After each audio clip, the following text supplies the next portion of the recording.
what did Maker specifically do right to get acquired for such a huge number by one of the biggest companies out there?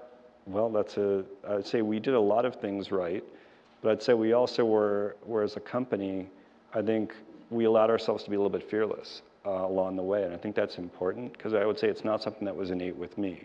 I typically spent my career in traditional media companies, and I wouldn't say I was risk averse. I would take the riskiest job in the safest companies in many cases.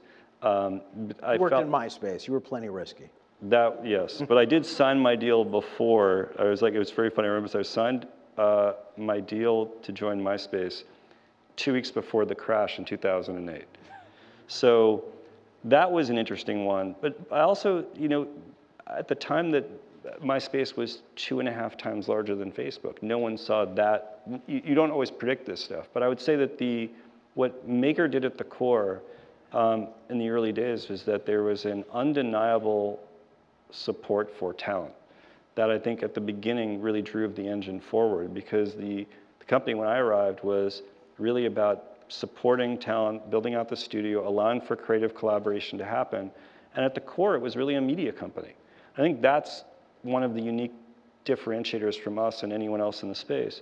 The core of the company was about creativity and about building out intellectual property, brands, and franchises on our own, like in Epic Rap Battles, that sustains. And so I think we also looked at a discipline around creativity and programming. It wasn't just the platform.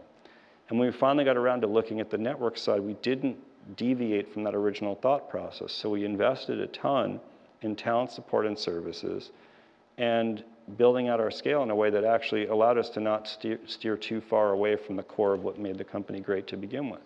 So when you looked at it holistically, it looked a lot like a traditional media company.